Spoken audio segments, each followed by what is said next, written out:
दोस्तों, यह कहानी है बिहार के एक गांव की, जिसमें अजय नाम का एक लड़का रहा करता था। बचपन से ही पढ़ाई में होशियार अजय अपनी मम्मी पापा की आखिरी उम्मीद था। अजय के दादा ने अपने समय में बहुत कर्ज ले लिया था, जिसको चुकाने में पापा की पूरी जिंदगी मजदूरी में निकल गई।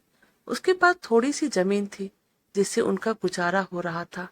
पापा की तबीयत मजदूरी करने से खराब रहती थी, पर पापा अजय को इस बात का एहसास नहीं होने देते थे।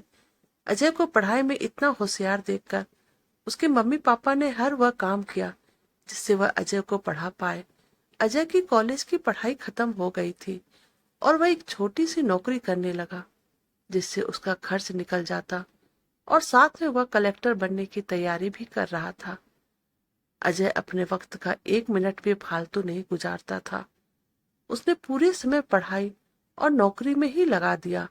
अजय के पापा को यह पता था कि वह कलेक्टर बनना चाहता है, इसलिए घर की हालत बहुत ज्यादा खराब होने पर भी उन्होंने अजय से कभी इस बात का जिक्र नहीं किया और ना ही उसको अच्छी नौकरी करने के लिए कहा। लगातार 2 साल तक अजय पास नहीं हो पाया।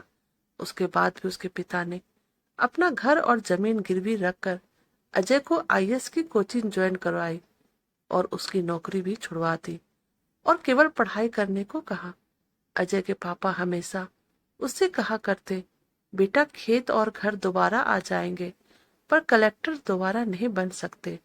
आज पूरे साल पढ़ाई करने के बाद अजय का रिजल्ट आ गया, जिससे वह अच्छे नंबरों से निकल गया था।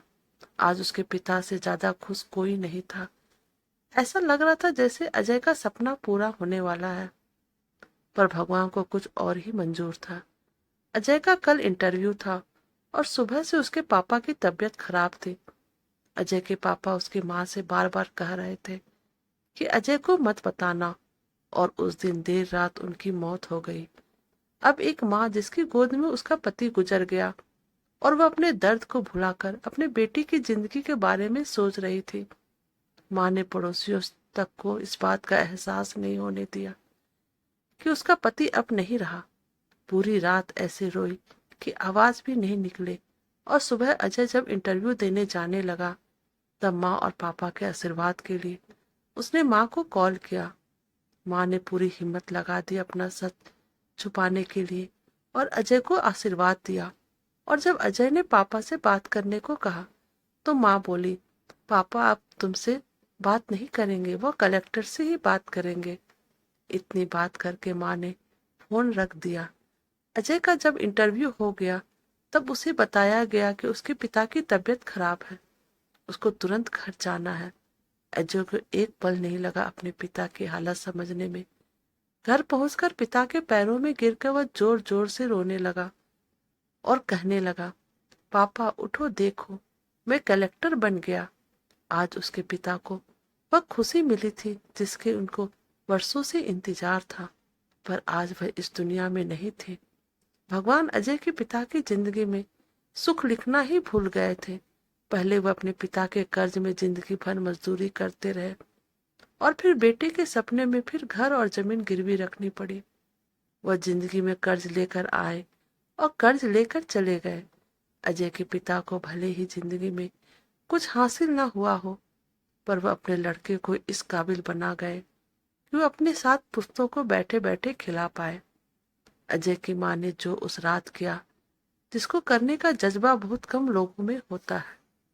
जब अजय कलेक्टर बनकर घर आया तब माँ ने अजय से कहा, बेटा तुम आज इतने बड़े बन गए हो कि हजारों गरीबों का भला कर सकते हो। जब भी तुम्हारे सामने कोई गरीब मदद मांगने आए तो अपने पिता और मेरे बारे में सोचना। मैं तुम्हारे बराबर पढ़ी लिखी और समझदार तो नहीं हूँ, पर इतना जरूर जानती हूँ कि गरीब आदमी की बहुत मजबूरी होती है। तुम कभी किसी का बुरा मत करना। दोस्तों, इस कहानी से हमें यह शिक्षा मिलती है कि वक्त कितना भी खराब हो, हम उसे बदल जरूर सकते हैं। माँ और बाप के एहसानों को हम कभी नहीं उतार सकते हैं, पर हम अपने कर्मों से उनकी इच्छा जरूर पूरी कर सकते हैं। तो आप हमें कमेंट करके बताइएगा कि आपको हमारी कहानी कैसी लगी, और प्लीज हमारे चैनल को लाइक और सब्सक्राइब कर दीजिएगा। Thank you.